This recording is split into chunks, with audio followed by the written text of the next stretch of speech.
प्रणाम। सबसे प्रथम मैं इस्कॉन राजकोट प्रबंधक श्री वैष्णव सेवा प्रभु और आप समस्त जनों का हार्दिक धन्यवाद देता हूं कि मेरे को आप लोगों ने इस सेवा में लगाया। और मैं जितने भी भक्त यहाँ इकट्ठा हैं इन सब के चरणों में मैं दंडवत प्रणाम करता हूं कि इनकी वजह से साधु संग हो रहा है और श्रीमद् भागवतम की कथा हो रही है। तो आज का हमारा जो विषय है वो है कि बलि महाराज और वामन देव की जो कथा है, वामन देव जी का अवतार, इसकी हम दंडवत प्रणाम प्रभु जी, वामन देव जी की कथा का आज हम अनुमोदन करेंगे और साथ में ये भी देखते जाएंगे कि इससे आज के समय में हम क्या लाभ ले सकते हैं। ओम नमो भगवते वासुदेवाय। ओम नमो भगवते वासुदेवाय। ओम नमो भगवते वासुदेवाय। नारायणं नमस्कृत्य नरं चैव नरोत्तमं देवीं सरस्वतीं व्यासं ततो जयम् उदीरयेत्। नष्टप्रायेषु भद्रेषु नित्यं भागवत सेवयात् भगवती उत्तम श्लोके भक्तिर्भवति नैष्टिकी। ग्रंथ श्रीमद्भागवतम की जय, श्रीला प्रभुपाद की जय। ओम अज्ञानतिमिरन्दस्य ज्ञानाञ्जनाशलाकया चक्षुन्मितं येन तस्मै श्रीगुरुवे नमः। श्रीचैतन्यमनोभीष्टं स्थापितं येन भूतले स्वयं रूप कदा मह्यं ददाति स्वापदान्तिकम्। मूकं करोति वाचालं पङ्गुं लङ्घयते गिरिं यत्कृपा त्वमहं वन्दे श्री गुरुं दीनतारिणं परमानंद माधवम। रंध्रा श्रीमद्भागवतम की जय, श्रीला प्रभुपाद की जय, अनंत कोटि वैष्णव वृंद की जय, हिज होलीनेस महाविष्णु गोसाई महाराज की जय। निताई गौर प्रेमानंदे। हरे कृष्णा। तो अभी वामन द्वादशी निकल के ही गई है और भगवान की लीला गुणगान करने के लिए और हम सबको भगवान की लीलाओं को दर्शाने के लिए भगवान बार बार आते हैं।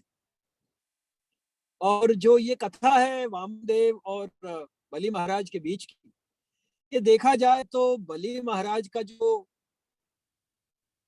इनका जो परिवार चला आ रहा है वो कितना ही उच्च है। इसमें भगवान ने 3 बार इसी परिवार में अवतरण लिया। सबसे पहले हिरण्याक्ष, जब हिरण्याक्ष ने पृथ्वी को गर्भ में पाताल में डुबो दिया था जहां पे सिर्फ गंदगी ही गंदगी थी, तो भगवान ने वराह अवतार लिया और हिरण्याक्ष का वध किया।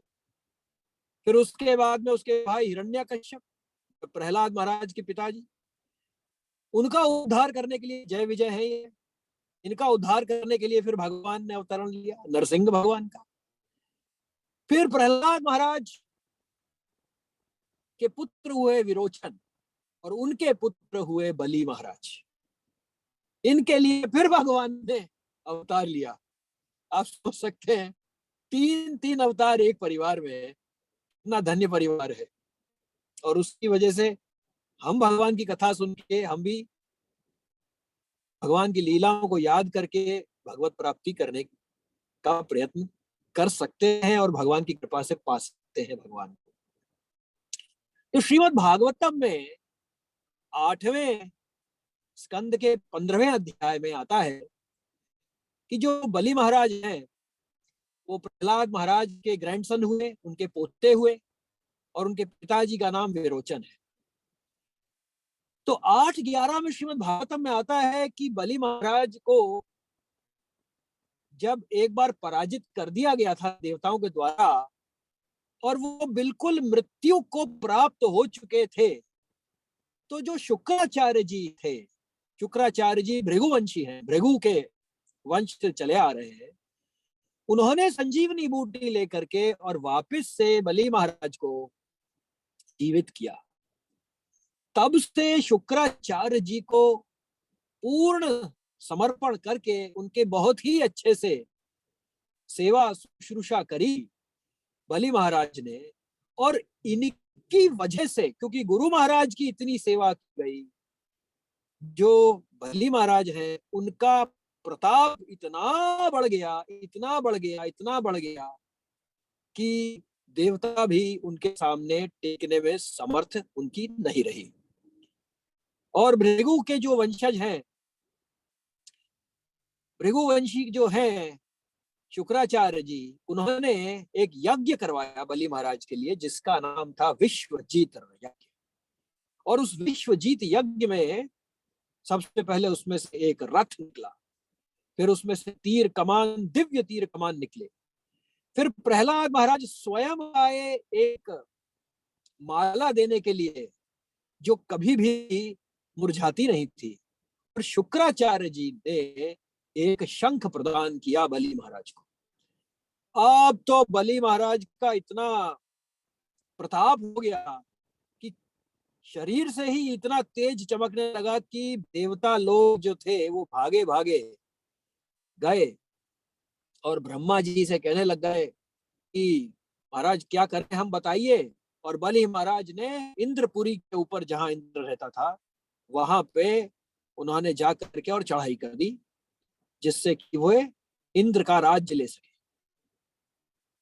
अब इस वक्त क्योंकि बृहस्पति के पास गए बलि महाराज, और बलि महाराज ने ये बताया, बृहस्पति जी ने बताया इंद्र को, उनके गुरु हैं बृहस्पति, उनके पास गए तो उन्होंने बताया कि देखिए इस वक्त आप नहीं हरा पाएंगे बलि महाराज को, क्योंकि बलि महाराज ने इतनी सेवा करी है अपने गुरु की कि उसके प्रताप के सामने आप नहीं टिक पाएंगे। इसलिए बेहतर है कि आप इधर उधर जा करके कहीं ना कहीं छुप जाएं। जब बलि महाराज आगे जाकर के वैष्णवों का, ब्राह्मणों का, यानी शुक्राचार्य जी का ही अपमान करेंगे, तब उसके बाद में ही उनका ये राज्य उनसे जाएगा, अर्थवा नहीं जा सकता। तो ये जब सुना उन्होंने तो इंद्र और सारे देवता इधर उधर छिन्न भिन्न होकर छुप गए और बलि महाराज जो है वे इंद्रपुरी में उन्होंने प्रवेश किया और उन्होंने वहां राज्य करना शुरू किया और अश्वमेध यज्ञ करना शुरू किया। अब 8वें स्कंद के 16वें अध्याय में आता है कि जो देवताओं की माता अदिति है, अब जैसे हमको मालूम है कि अगर किसी जगह पर मान लीजिए हमारे कोई रिश्तेदार रहते हैं, माता पिता भाई बहन, अब वो बहुत सालों से रह रहे हैं और सडनली एकाएक पता पड़े कि जी महाराज ये तो यहाँ पे नहीं रह रहे, इनको यहाँ से भगा दिया गया है, तो हमारे ऊपर क्या बीतेगी, खराब लगेगा, खास तौर से माता के ऊपर क्या बीतेगी।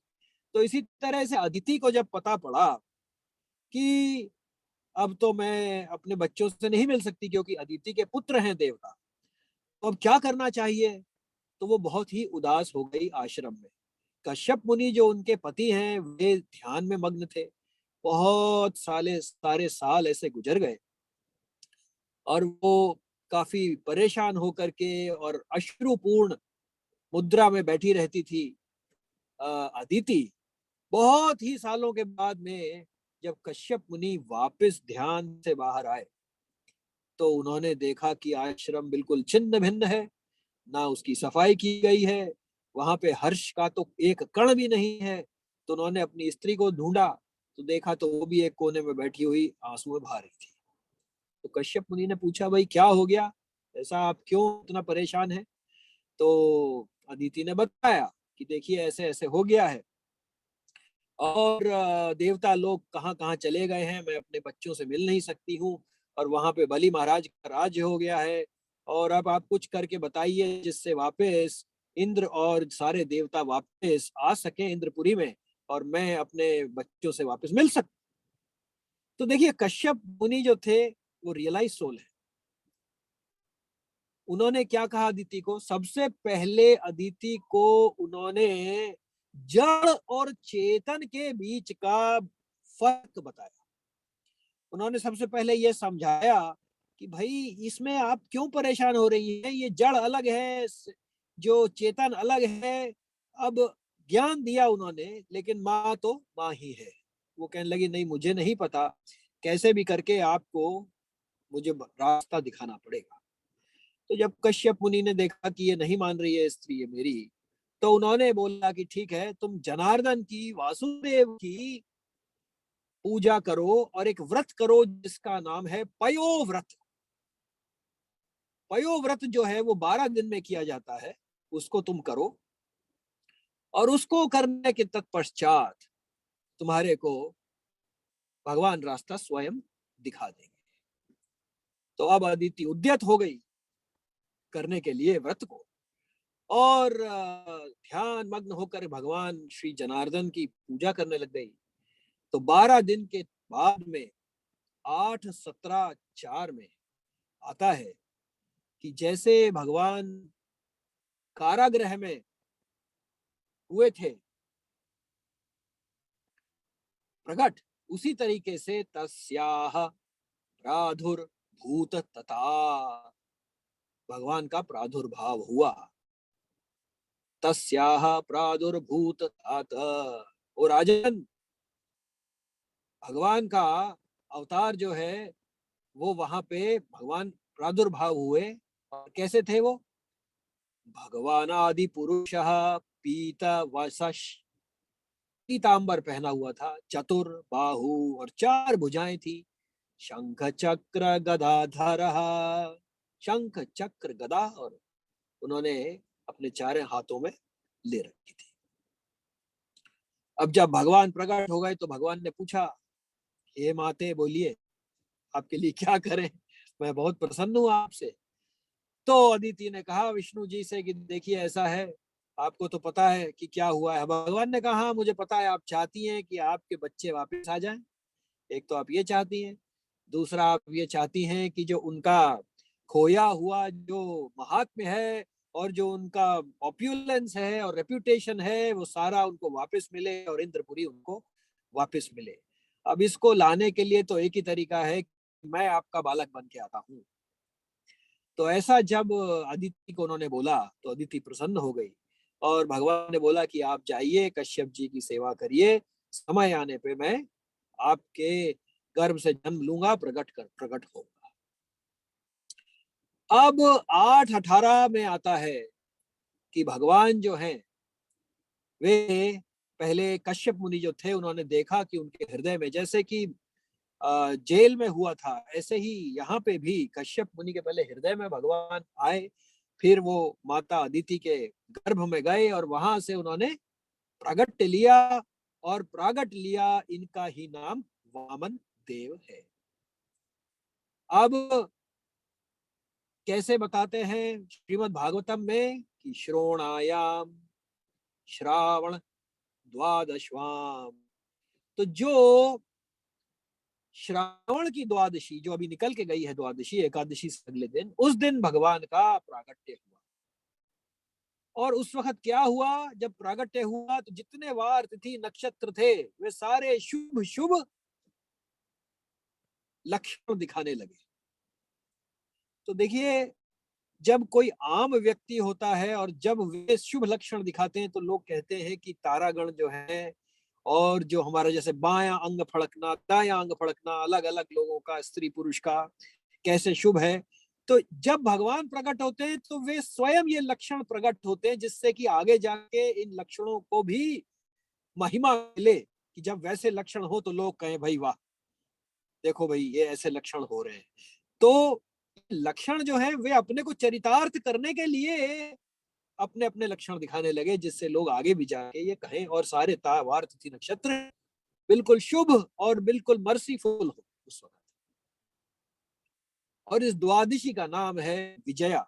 और जब भगवान प्रकट हुए तो सिद्ध चारण सब जितने भी थे देवता सब इकट्ठे होके उन्होंने भगवान का जो प्रादुर्भाव है उसको मनाया। अब जब भगवान प्रकट हो गए तो पहले तो भगवान चतुर्भुज के रूप में प्रकट हुए और उसके बाद में उन्होंने वामन रूप का, यानी कि ब्राह्मण, बौने ब्राह्मण, छोटे ब्राह्मण का, एक ब्रह्मचारी का, जैसे कि भागवतम में आता है कि जैसे एक नट होता है जो कभी कैसी कला दिखाता है कभी कैसी कला दिखाता है, इस ये सब दिखाने के लिए वामन जी ने ब्राह्मण बालक का अवतार धारण कर लिया।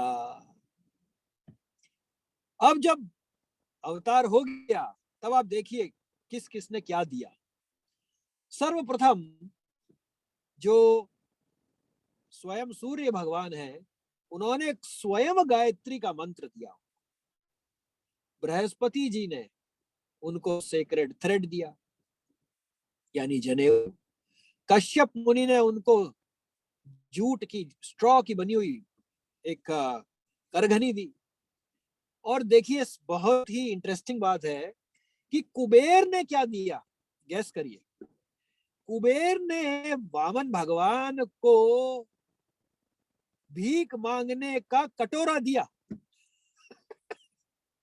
सुन के अजीब सा लगता है कि कुबेर, जो कि कुबेर क्या है, चीफ फाइनेंशियल ऑफिसर है देवताओं का, सारा धन की सामग्री वही रखता है अपने पास, लेकिन उसने भगवान को क्या दिया, भिक्षा मांगने का पात्र दिया। इससे क्या अर्थ लिया जा सकता है? इससे यही अर्थ है कि कुबेर कह रहा है कि लक्ष्मी कितनी भी आपके पास हो, देनी चाहिए स्वयं भगवान को, भगवान के कार्यों के लिए, तभी वो सुखारत है, अन्यथा वह व्यर्थ है।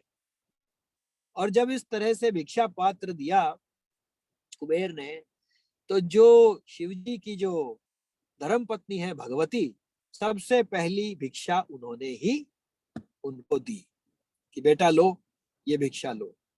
तो भगवान तो भावग्रही जनार्दन है, लेकिन देना है धन तो भगवान भिक्षा लेने को तैयार हैं। कुबेर ने ये दर्शाया। अब इधर तो इनका प्रागट्य हो गया, उधर क्या हो रहा है महाराज, उधर बलि महाराज जो है अश्वमेध यज्ञ करने के लिए उद्यत हो गए, और भृगु चक्का नाम के स्थान पे उन्होंने अपना वो अश्वमेध यज्ञ कर रहे थे, और शुक्राचार्य जी जो उनके गुरु हैं वो साथ उनको यज्ञ पूर्ण करवा रहे थे। भागवतम में आता है कि बलि महाराज को कृपा देने के लिए मांगने के लिए नहीं, दरअसल कृपा देने के लिए बलि महाराज के पास वामन देव जी चले। अब जब दूर से देखा इन्होंने बलि महाराज ने कि ये एक तेजोमय एक बालक चला आ रहा है छत्री धारण किए हुए, तो 8:18-26 में भागवतम में आता है कि क्या उसको कैसा लगा, देखिए बलि महाराज को। यजमान, यानी बलि महाराज वो यजमान है, प्रमुदितो, वो प्रफुल्लित हो गए, जुबिलिएंट हो गए। अरे अब तो मेरी जीत निश्चित है। क्यों? क्योंकि जहां भगवान का प्रागट्य है वहां तो जीत निश्चित है ही। एक संत थे, वो कहते थे देखिए ऐसा है, हम तो जो चाहते हैं ना महाराज वही होता है। उनसे पूछा गया कि ये तो इम्पॉसिबल है, ऐसा आज तक हुआ नहीं कि जो चाहते हैं वैसा ही हो। ऐसा कैसे होता है कि आप जो चाहते हैं वही होता है? तो उन्होंने कहा हम चाहते ही वो हैं जो भगवान कृष्ण चाहते हैं। तो जो भगवान कृष्ण चाहते हैं हम तो वही चाहते हैं, तो इसलिए वही होता है जो हम चाहते हैं। भक्त लोग भगवान से कहते हैं महाराज हमें नहीं पता हमारी हार हो या जीत हो, हार हमारी तो आपकी, जीत हमारी तो आपकी, जो कुछ है सो आपका है। अब भगवान हार सकते नहीं तो भक्त कैसे हार सकता है? तो प्रमुदितो दर्शनीयम मनोरम, आहा, इतना सुंदर बालक को देख के वो प्रमुदित हो गए हैं। और रूप अनुरूप अव्यवम, और एक एक उनका ऐसा रूप था, तस्मा आसनम आहरत, देखते ही उन्होंने उनको प्रणाम करके उनको बोला आप बैठिए, और उनको बैठने के लिए एक उत्तम स्थान दिया। और यही नहीं, बलि महाराज को याद हो आया कि भगवान के श्री चरणों से जब जो जल आता है वही गंगा जी है, और उस गंगा जी को स्वयं शिव जी अपने जटाजूट पे धारण करते हैं।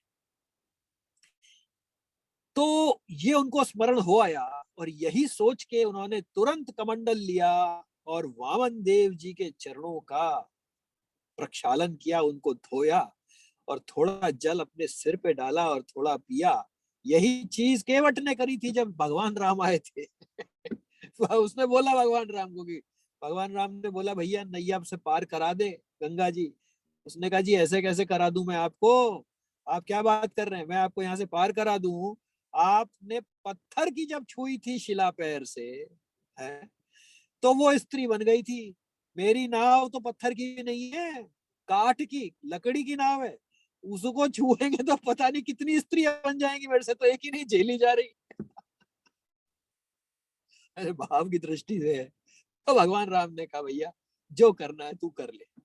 और देखिए उसमें कितना सुंदर आता है, जब गंगा पार हो जाते हैं तो केवट ठाड़ा हो जाके खड़ा हो जाता है। तो सीता मैया जो है वो राम जी की तरफ देखती है कि भैया इसको कुछ दो। तो सीता मैया अपनी मुदरी उतार के, देखिए जंगल में उनके पास कुछ नहीं है, अपनी मुदरी उतार के राम जी को देती है। राम जी वो मुदरी देने लगते हैं केवट को। तो केवट व्याकुल होके उनके चरणों में गिर जाता है, कहता मैं आपसे नहीं ले सकता। तो राम जी कहते हैं भैया उतराई ते नहीं लेगा तो तेरा घर बार कैसे चलेगा।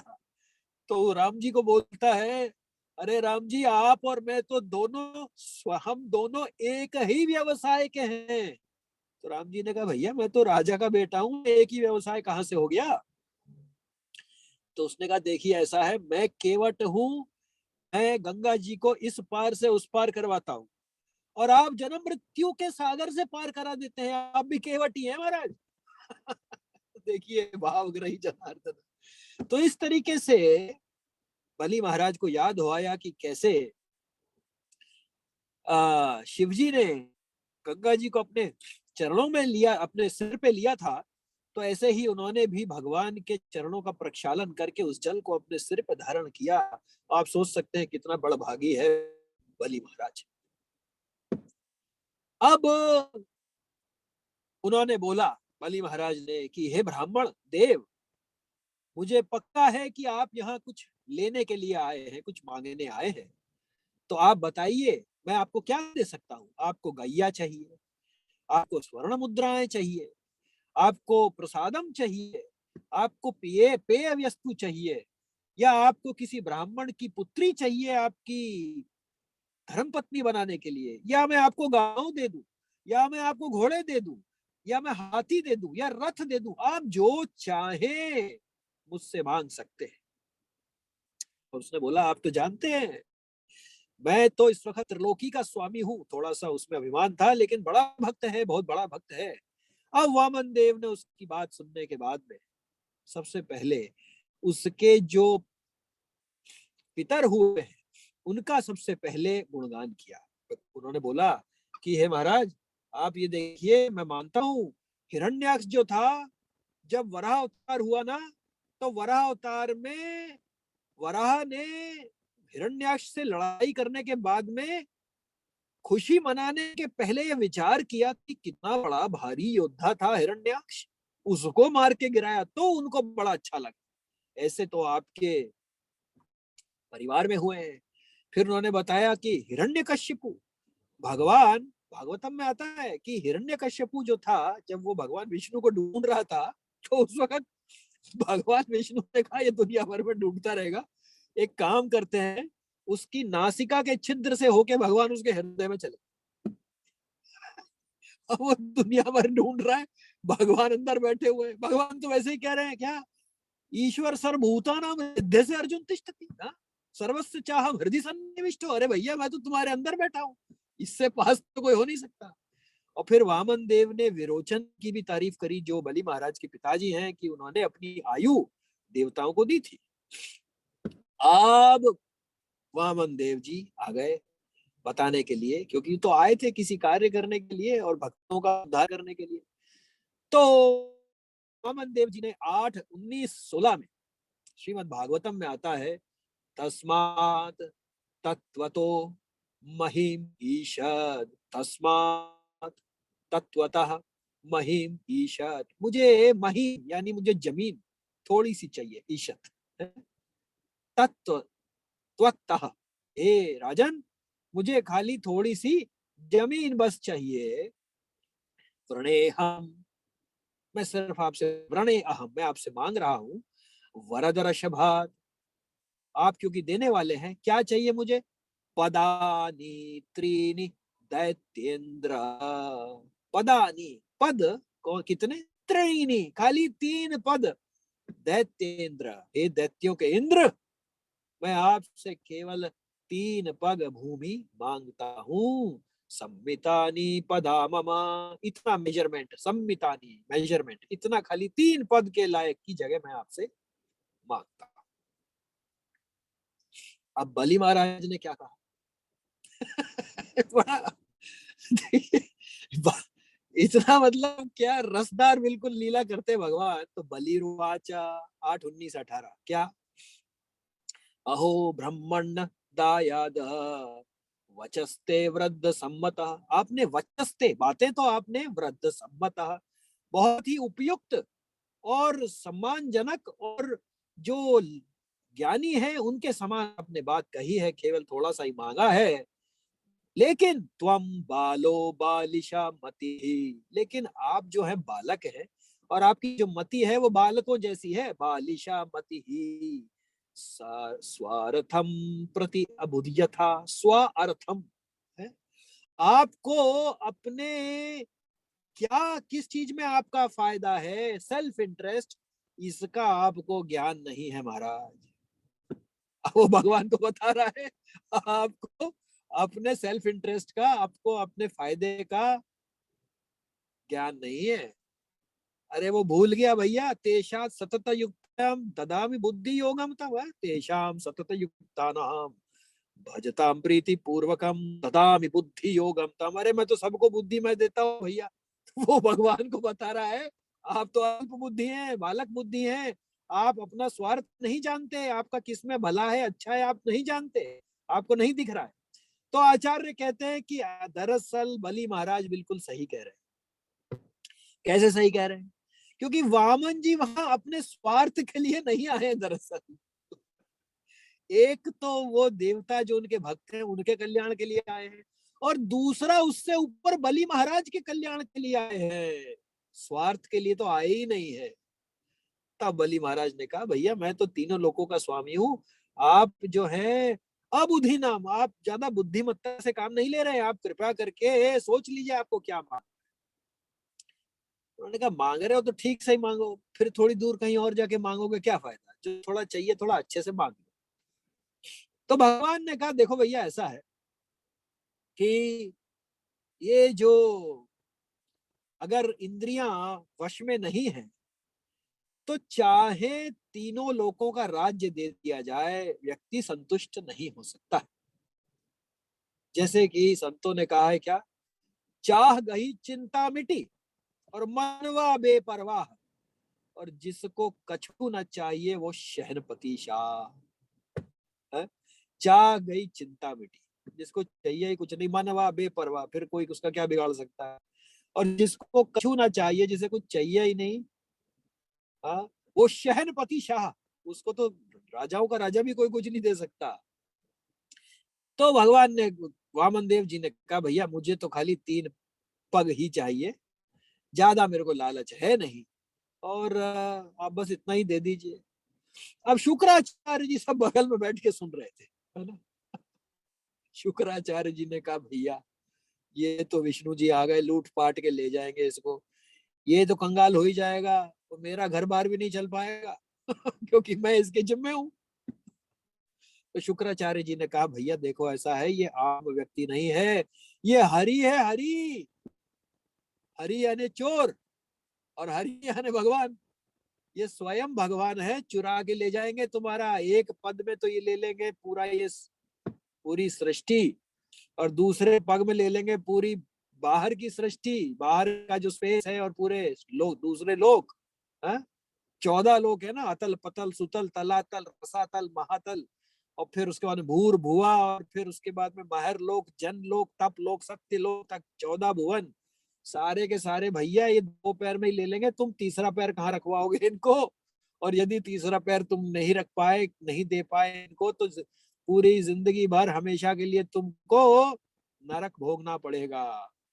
और फिर शुक्राचार्य जी ने कहा कि देखो भैया ऐसा है, जब तक ओम नहीं बोला जाता है तब तक जो प्रतिज्ञा है वह पूर्ण नहीं करे तो भी कोई बात नहीं है, ऐसा शास्त्रों में लिखा है। अब देखिए बहुत ही जबरदस्त श्लोक है श्रीमद् भागवतम में 8:19-43।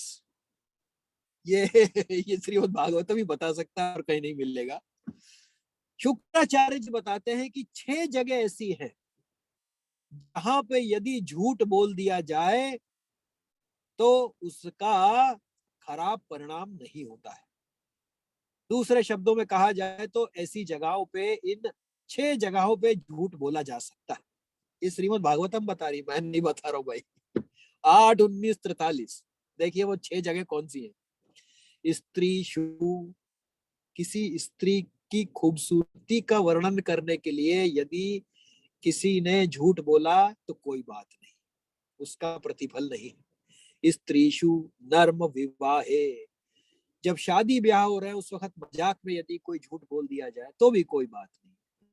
चा वृत्ति अर्थे, अपना धन कमाने के लिए जो बिजनेसमैन है वो अगर थोड़ा बहुत इधर उधर कुछ बोल देता है झूठ तो उसमें इतना उसको उसका नुकसान नहीं मिलता है।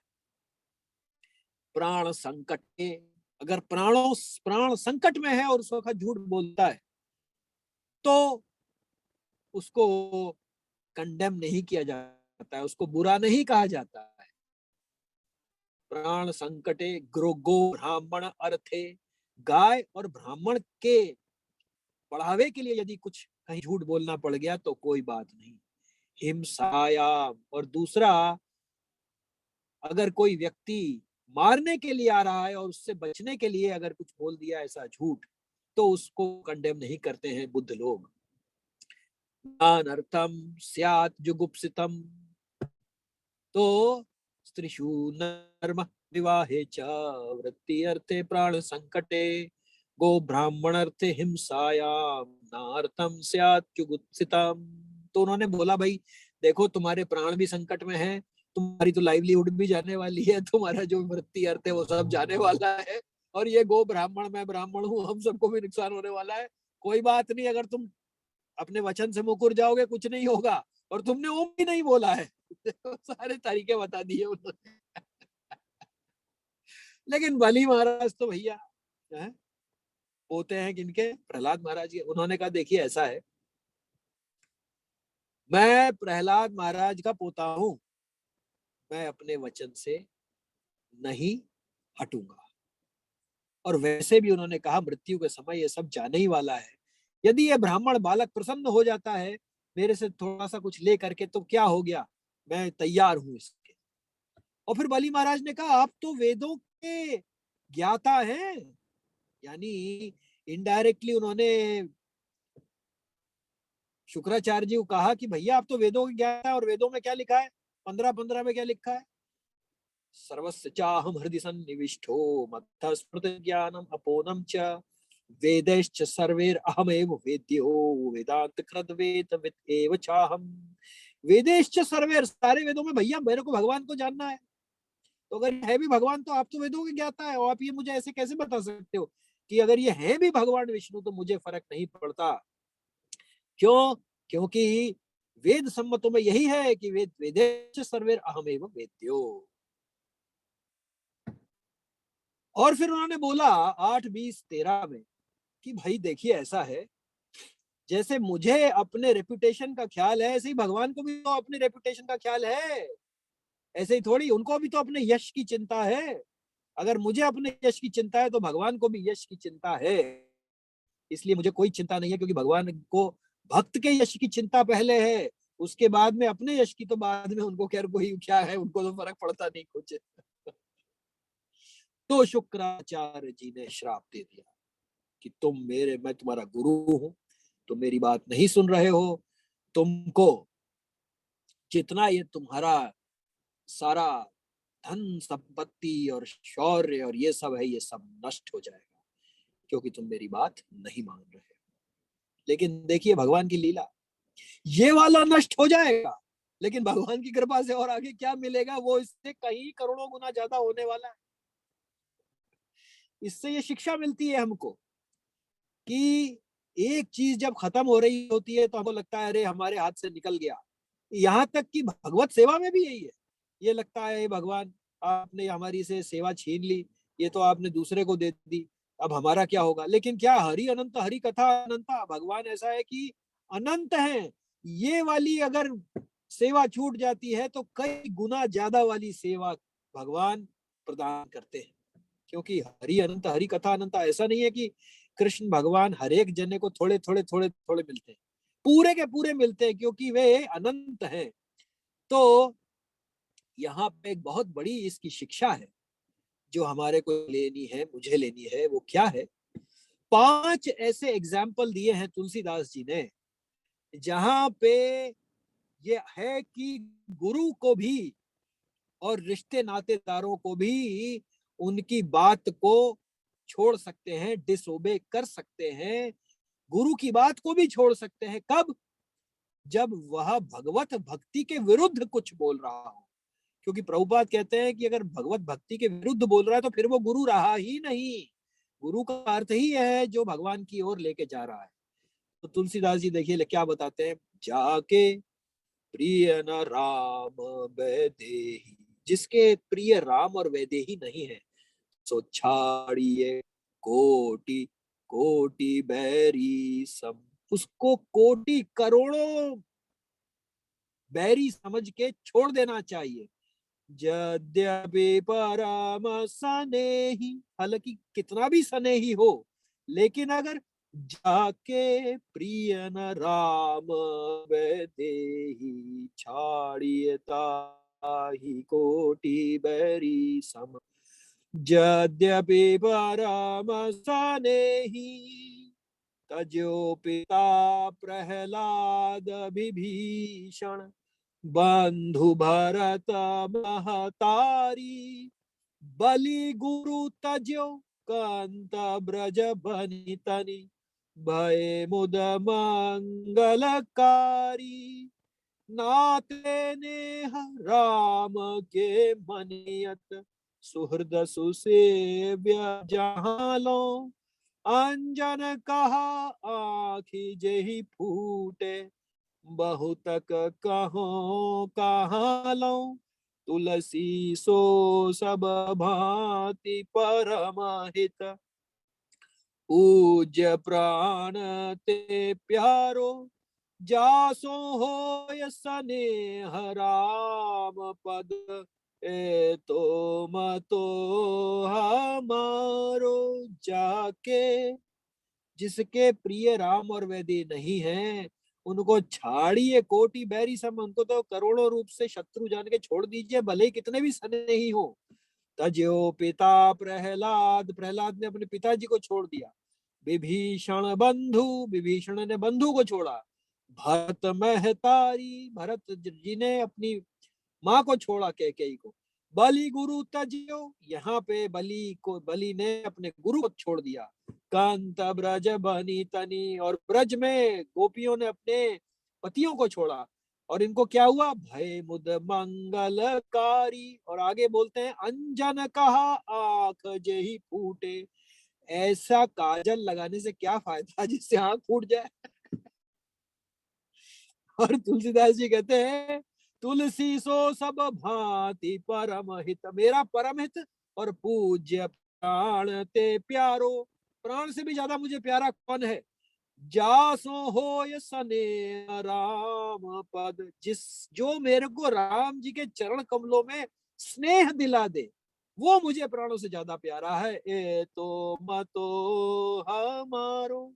तो इस तरीके से बलि ने छोड़ दिया अपने गुरु को, और उन्होंने बोला कि महाराज आप मांगिए क्या मांगते हैं। आप बलि महाराज के कहते ही वामन जी ने अपना शरीर का विस्तार करना शुरू कर दिया, और इतने बढ़ गए कि सारी सृष्टि उनके पूरे के पूरे शरीर में नजर आने लग गई। हाँ, आसमान और जीव चराचर 14 भुवन सारे उनके शरीर में दिखने लग गए।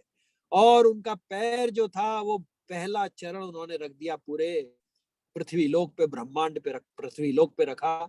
और दूसरा चरण जो था वो सारे जितने भी ब्रह्म लोक तक चला गया, वो पूरे जितने भी आगे के ऊपर वाले जो प्लैनेट्स हैं उन सबको कवर कर लिया। अब आप सोचिए, ब्रह्मा जी और बैठे हुए भगवान का ध्यान कर रहे हैं, सडनली बहुत बड़ा एक पैर उनके मुंह के सामने आ गया।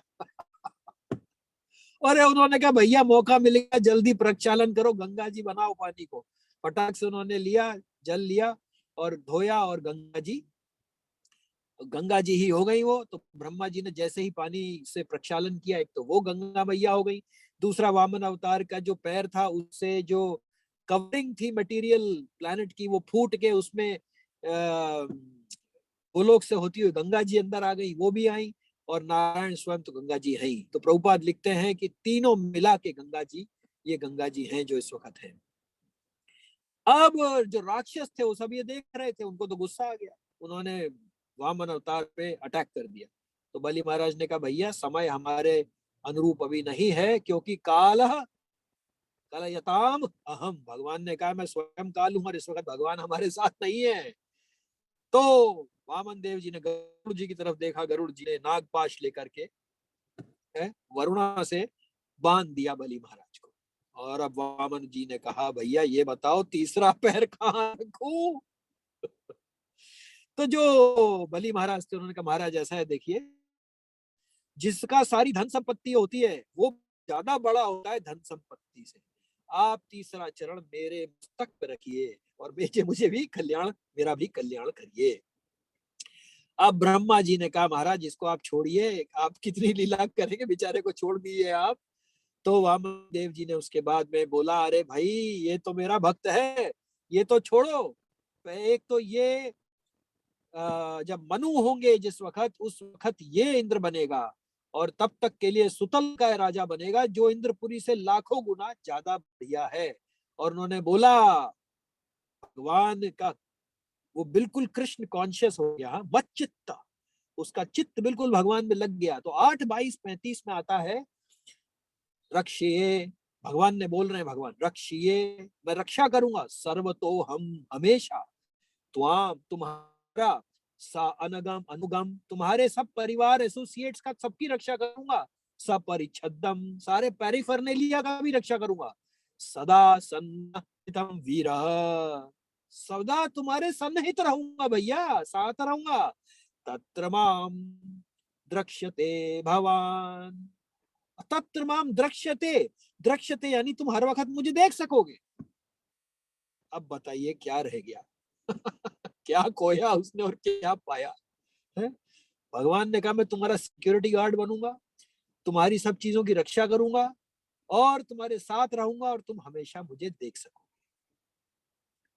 अब आप ये देखिए यहाँ पे कि उसके बाद में उन्होंने बोला कि भाई अब तुम जाओ और सुतल में जाकर के, सुतल में जाकर के एक, अब तुम वहां जाके रहो। और जब वो चले गए वहां राज्य करने के लिए, तब भगवान ने शुक्राचार्य जी से पूछा भैया तुम्हारा जो चेला है उसकी क्या गलती थी, तुम क्यों उस पर बिगड़ रहे थे। तब फिर उन्होंने भी माना शुक्राचार्य जी ने कि महाराज सबसे ज्यादा जो आपका जो आदेश है उसको मानना ही सबसे उत्तम होता है, वही हमारी सबसे पहली प्राथमिकता है, होनी चाहिए, मैं इस बात को मानता हूं। अब ये देखिए कि अब हम इस कथा से क्या क्या लाभ हम ले सकते हैं। पहला लाभ आज के हिसाब से, कि जो भी व्यक्ति ये कह रहा है कि भगवान के चरणों में आप मत लगिए, उनके मन, अपना मन को उनके चरणों में मत लगाइए, वो हमारा गुरु नहीं हो सकता। ये कसौटी है, कसौटी। हाँ? दूसरा, भगवान धन देने से प्रसन्न होते हैं, पहले 2 चरणों में उसकी धन संपत्ति ले ली, लेकिन जब कोई व्यक्ति पूर्णतया अपने आप को समर्पित कर देता है तब भगवान जितने प्रसन्न होते हैं तब किसी चीज से नहीं होते। जैसा कि हमने यहाँ पे देखा कि जैसे ही उसने बोला कि मेरे मस्तक पे रख दीजिए अपना चरण, तो जितने भगवान प्रसन्न हुए, पहले 2 चरण को पूरी ब्रह्मांड को लेकर के उतने प्रसन्न नहीं हुए, क्योंकि भावग्रही जनार्दन। हाँ? तीसरा क्या है कि सब कुछ लेने के बाद में ये याद मुझे रखना चाहिए कि जो भगवान, अगर लग रहा है कुछ ले लिया उस वक्त कष्ट होता है जरूर, लेकिन ये कथा बताती है कि भगवान पारमार्थिक चीजें देता है आर्थिक चीजें लेकर के। एक है देखिए सेल्फ ग्रेटिफिकेशन और एक है सेंस ग्रेटिफिकेशन। सेंस ग्रेटिफिकेशन छोड़ के जो व्यक्ति भगवत चर्चा में भगवान के चरणों में मन लगाता है वो सेल्फ ग्रेटिफिकेशन करता है, यानी कि आत्म तृप्ति को प्राप्त होता है। तो हमेशा ये याद रखना चाहिए मुझे भी कि भगवान जो भी साथ में कर रहे हैं, भगवान की भक्ति में लगे रहने से इससे कहीं ज्यादा आनंद की प्राप्ति भगवान करवाएंगे। और अगला, भगवान स्वयं जो है वे हमारे रक्षक बनते हैं, हमारे सब चीजों की रक्षा करते हैं, हम उन्हें देख पा सकते हैं। इसके अलावा वो पूरी तरह से हमारे लिए जो है, जैसा कि यहाँ पे आया रक्षिसे, रक्षिसे सर्वोतम त्वाम सानुगम सपरिचितम, और देख सकते हैं उनको, प्रेमांजुन चरित भक्ति विलोचनेना। तो इस तरीके से भगवान प्रोटेक्ट करते हैं अपने भक्तों को और उनके साथ में रह करके उनको दिखाई भी दे सकते हैं। अब आखिरी में हम ये देखते हैं कि जो व्यक्ति जैसे बलि महाराज पूर्णतया कृष्ण कॉन्शियस, कृष्ण भावानुव्रत हो गए। क्यों? क्योंकि उनका जो चित्त था वो पूर्णतया भगवान में लग गया। तो जब मत चित्त, जब भगवान में चित्त लगता है तो तीन चीजें होती हैं। ये भी शिक्षा इसी से हम ले सकते हैं। क्या है वो तीन चीजें? पहला देखिए क्या है, मत चित्ता। जब मत भगवान कह रहे हैं भगवत गीता में 10:9 में, मत चिता मदगता प्राणा बोधयंता परस्परम कथयंतश्च माम नित्यम तुष्यन्ति च रमन्ति च। तो पहला तो यह है कि जब भगवान में कोई मत चित्त लगाता है तो तुष्यन्ति च रमन्ति च, पूरी तरह से वह संतुष्ट होता है, कंप्लीटली सेटिस्फाइड होता है और आनंदित होता है। ट्रांसेंडेंटल ब्लिस, रमन्ति यानी कि ट्रांसेंडेंटल ब्लिस, पारमार्थिक आनंद, अलौकिक आनंद का अनुभव करता है मत चित्त होने से। मत चित्त क्या है? कृष्ण भावान्वित होने से पहले तो ये होता है। फिर देखिए भगवत गीता 18:58 में आता है मत चित्त होने से क्या होता है। मत चित्त सर्व दुर्गाणी मत प्रसादा तरिष्यसि। भगवान कह रहे हैं अर्जुन को, मत चित्ता, मेरे भावान्वित में रहोगे तो सर्व दुर्गाणी, जितनी भी बाधाएं हैं, इंपेडिमेंट्स हैं, ऑब्स्टिकल्स हैं, मत प्रसादा तरिष्यसि, उससे तर जाओगे भैया। भगवान ने ये नहीं कहा कि तकलीफें नहीं आएंगी, आएंगी, लेकिन जैसे बलि महाराज के केस में तकलीफें आई लेकिन मेरी कृपा से तर जाओगे। आगे क्या कहा? अथ चेत त्वम, बट इफ यू, अथ चेत त्वम, लेकिन अगर तुम अहंकारान, अहंकार करोगे, न शोष्यसी विनंशसी, नहीं सुनोगे तो 84 लाख में घूमते रह जाओगे।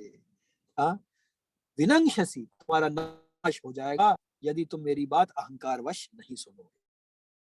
अब तीसरा इफेक्ट, पहला हो गया प्रसिद्धति, दूसरा हो गया तरिष्यसी, और तीसरा कपिल देव बताते हैं देवहूति माता को, या इदम शुणु यद अम्बा, हे अम्बा सुनिए, श्रद्धया पुरुष सकृत, अगर एक बार व्यक्ति श्रद्धया शुणुयात, अगर मेरे बारे में सुनता है, यो वा अभिधाते, अभिधाते यानी बार बार रिपीट करना, चैंट करता है, मेरे बारे में सुनता है या मेरे बारे में बोलता है या चैंट करता है मेरे नाम को, मत चित्तः यो वा अभिधाते मत चित्तः, अगर अपने चित्त को मुझ में लगाता है तो क्या होता है, सही एति पद विमच में, वो मेरे पास आता है। तो बलि महाराज की कथा, वामन देव जी की कथा आज के इसमें हमें यही बताती है कि कृष्ण भावान्वित होने से सारे ऑब्स्टिकल्स दूर हो सकते हैं, कंप्लीटली सेटिस्फाई हो सकता है और भगवत प्राप्ति हो सकती है। ग्रंथराज श्रीमद् भागवतम की जय, श्रीला प्रभुपाद की जय, अनंत कोटि वैष्णव वृंद की जय, निताय गौर प्रेमानंदे, हरि हरि। हरे कृष्णा। मैं आप सब लोगों को दंडवत देता हूँ, क्योंकि आप लोगों की वजह से साधु संग मिलकर के भगवत चर्चा बोधयंता परस्परम कर सकते हैं, इसलिए आप सबको कोटि कोटि प्रणाम। हरे कृष्ण। हरे कृष्णा।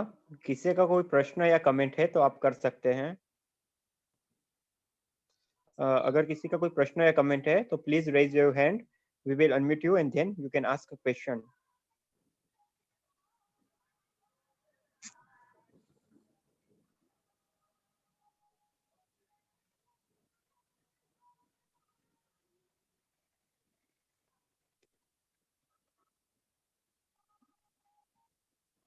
प्रहलाद प्रभु जी का प्रश्न है।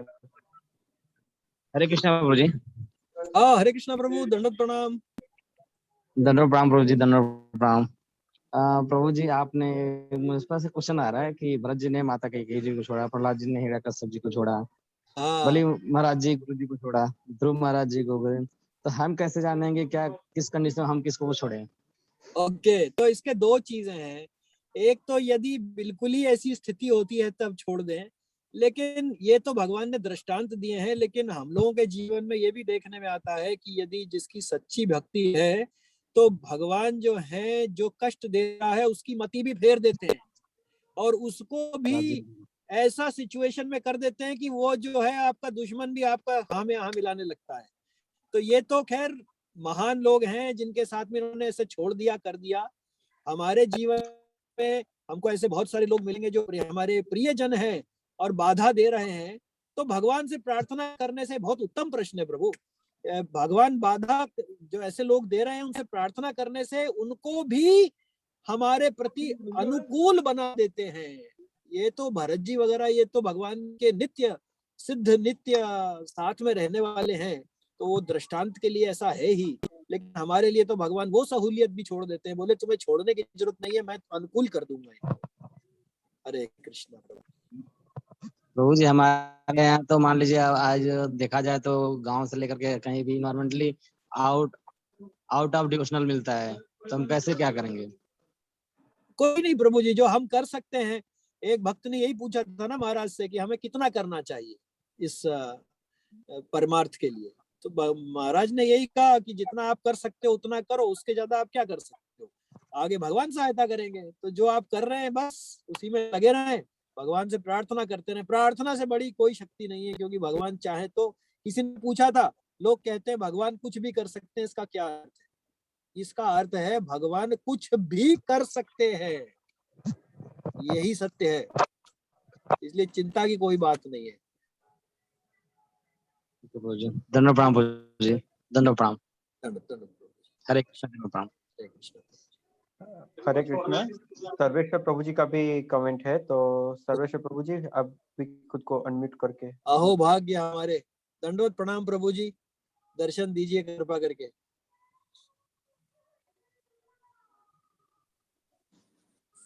दंडवत प्रणाम प्रभु जी। हरे बहुत कृष्णा, सुंदर। हरे कृष्णा। अरे दंडवत जय प्रणाम। जय जय, दर्शन हो गए भक्तों के, साधु के, वाह।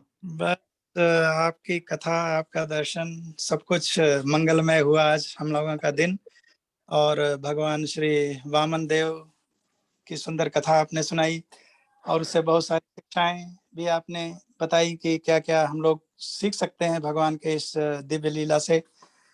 तो बिल्कुल सही बात है, बहुत सारी चीजें हम सीख सकते हैं। और हमारे संतों ने भी बहुत कुछ बताया है भगवान की इस लीला से कि क्या सीख सकते हैं। मांगने की बात पर, जहाँ हम किसी से कुछ मांगने जाते हैं, कुछ लेने जाते हैं या कुछ याचना करने जाते हैं, तो उस पे मैंने सोचा रहीम दास जी की एक युक्ति मुझे याद आई, मैंने कहा आपसे शेयर करते हैं। हाँ हाँ, प्लीज बताइए। रहीमन याचकता गहे बड़ो छोट हो जाए, नारायण हु को रहीमन याचकता गहे बड़ो छोट हो जात, नारायण हु को भयो बामन अंगुल गात। हाँ हाँ हाँ, अर्थ भी बताइए। भगवान श्री नारायण जो है, जो कि बाद में देखा ही गया कि वो कितने चाल हैं, भू हैं और समस्त ब्रह्मांड को अपने एक पैर से ही पूरा कर लिए और समस्त ब्रह्मांड उनमें ही समाया हुआ है। लेकिन जब उनको भी कुछ मांगना हुआ, किसी के सामने उनको भी जब हाथ फैलाना हुआ, तो बामन अंगुल के हो गए, छोटा बनना पड़ा उनको। तो इसलिए मांगने वाली जो जो जो बात है, रहीमदास जी कितनी अच्छी बात बताए हैं कि मांगना नहीं चाहिए। और यदि मांगना मतलब भगवान के कार्यों के लिए मांगना ठीक है, उनकी सेवा के लिए, लेकिन अपने स्वार्थ के लिए मांगने की भावना नहीं रखना चाहिए। या कोई विषम परिस्थिति आ जाए और मांगना भी पड़े, तो यह ध्यान रखना चाहिए कि उसको लौटाना है। क्या बात है, जय हो। भगवान ने भी मांगा तो जरूर, लेकिन उसको लौटाया है, उससे ज्यादा वाह। कुछ लौटाया, बहुत ज्यादा वाह। लौटाया है। क्या बात है। तो इस चीज को हमको ध्यान रखना चाहिए। और उसी चीज पे फिर दूसरी बात रहीमदास जी कहते हैं कि रहीमन वे नर मर चुके, जे कहूँ मांगन जाए। हाँ हाँ रहीमन वे नर मर चुके, जे कहूँ मांगन जाए। उनसे पहले वे मरे, जिन मुख निकसत नाए। हाँ हाँ हाँ। यदि कोई व्यक्ति किसी के साथ किसी से कुछ मांगने जाता है तो समझिए कि वो मर गया। मांगना नहीं चाहिए, मांगना जो है सबसे निकृष्ट चीज है। लेकिन रहीमदास जी कहते हैं कि चलो उसके पास कोई विषम परिस्थिति थी, कोई संकट था, वो किसी से मांगने गया, लेकिन यदि उस व्यक्ति ने मना कर दिया होते हुए, उसके यदि उसने कह दिया कि मेरे पास नहीं है, तो वो व्यक्ति उससे भी पहले मर गया जो मांगने गया था। क्या बात है। तो इसलिए हमको ये भी ध्यान रखना चाहिए कि यदि कोई किसी परिस्थिति में हमारे पास कुछ मांगने आया है तो उसको ना नहीं करना चाहिए, उसकी परिस्थिति को सुनना चाहिए, समझना चाहिए और अपनी यथाशक्ति उसकी सहायता करनी चाहिए। क्या बात है। क्योंकि वो मांगने आया है आपसे, और मांगने आया इसका मतलब है कि उसने अपना अहंकार आपके सामने उतार के रख दिया है जी और आपका कर्तव्य होता है कि उसके अहंकार की रक्षा करें। जी। तो वहां पर हमको देना चाहिए जो भी अपने सामर्थ्य हो। क्या बात। यदि जय। नहीं करते हैं तो हम उससे भी निम्न हैं, उससे क्या भी पहले मर गए। हाँ हाँ। मैंने कहा थोड़ा शेयर करते हैं आपके साथ। बहुत अच्छे प्रभु, आनंद आ गया। वाह वाह वाह, क्या रियलाइजेशन। जय जय जय। हाँ सही है प्रभु। तो बहुत सुंदर आपने कथा सुनाई और बहुत प्रेरणादायी रही, और तुलसीदास जी का जो आपने उदाहरण दिया बहुत ही सुंदर है, और कितनी अच्छी बातें महात्माओं के मुख से सुनने को मिलता है। तो प्रभु जी ने, प्रहलाद प्रभु ने बहुत अच्छा प्रश्न भी किया और हाँ आपने उत्तर भी दिया। तो ये सारे बहुत ही शैक्षिक चीजें हमारे जीवन की, और इनका पालन करने के लिए हमको बहुत कुछ विचार भी करना पड़ता है। शास्त्रों का आश्रय तो लेना ही लेना है। हमको अपने व्यावहारिक जीवन से भी देखना पड़ता है कि क्या करना है क्या नहीं करना है। जी हालांकि जी। हालांकि शास्त्र ही बताएगा कि क्या करना है क्या नहीं करना है, लेकिन निर्णय लेना पड़ेगा। सही बात। हरे अति कृष्ण। उत्तम दंडवत प्रभु जी, आपके दर्शन हो गए और आपने इतनी सुंदर बातें बताई। बहुत बहुत हृदय से धन्यवाद प्रभु जी। हमेशा आनंद आता है। आप हमेशा प्लीज बताते रहें हम लोगों को, और हम सुनते रहें और उसका अनुकरण करने की चेष्टा करें। यही भगवान से प्रार्थना है। धन्यवाद प्रभु जी। प्रभु जी, दंडवत प्रणाम। हरे कृष्ण। हरे कृष्ण। कृष्णा सिंह जी का भी कुछ कमेंट है। मैं प्रभु जी माता जी को अनम्यूट कर रहा हूँ।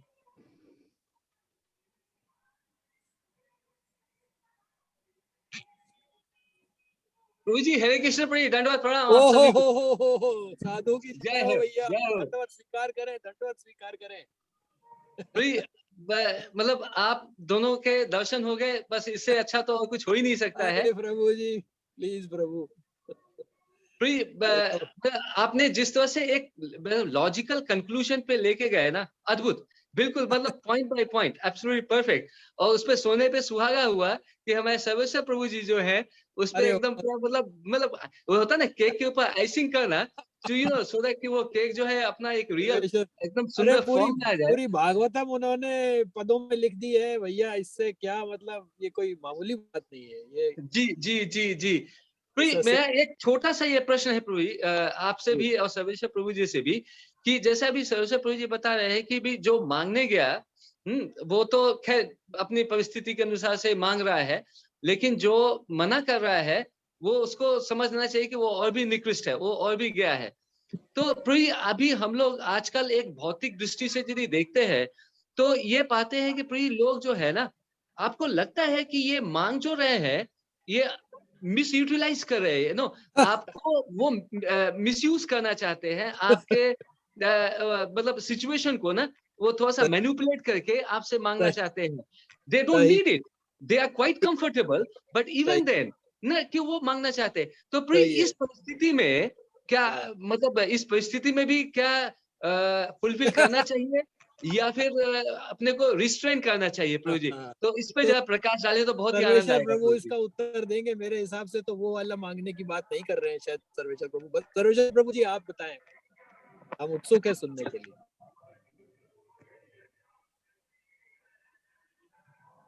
हाँ, मैं प्रभु जी को अनम्यूट कर रहा हूँ।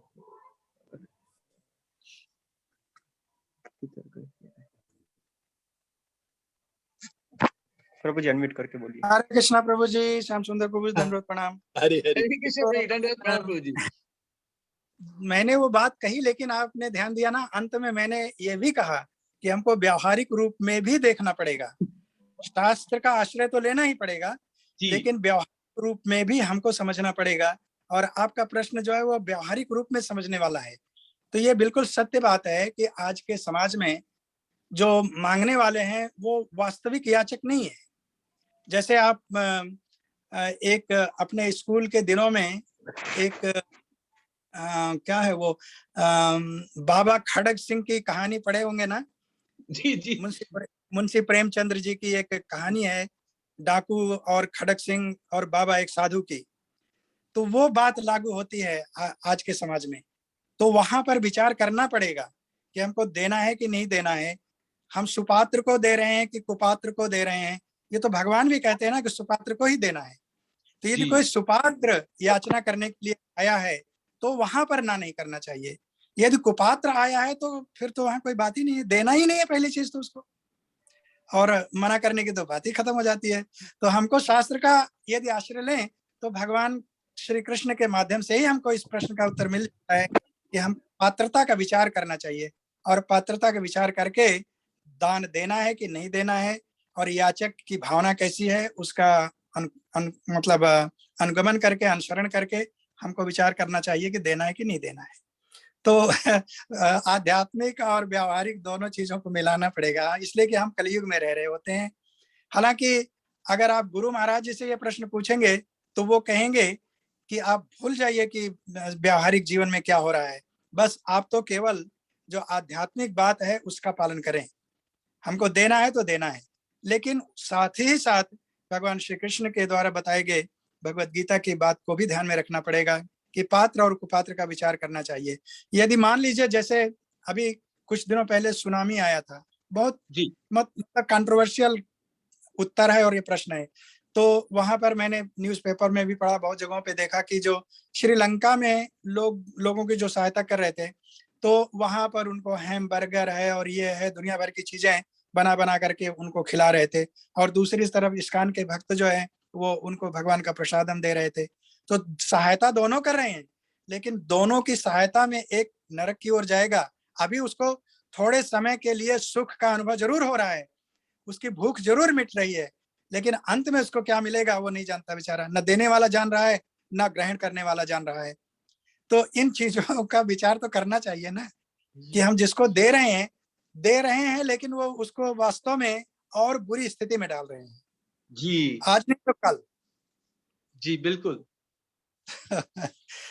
मैं यही समझता हूँ। और एकदम बिल्कुल अद्भुत, बिल्कुल सही, एकदम एक क्लियर है प्रभु जी। अभी एक और भी थोड़ा सा कंफ्यूजन हो रहा था, मैं सोचा कि प्रभु जी आपके सामने और रघुवीर दास प्रभु जी के सामने रखता हूँ कि और थोड़ा सा क्लैरिटी आ जाए। एकदम बिल्कुल क्लियर है प्रभु जी। बहुत बहुत धन्यवाद प्रभु जी। हरे कृष्ण, हरे कृष्ण। हरे कृष्ण।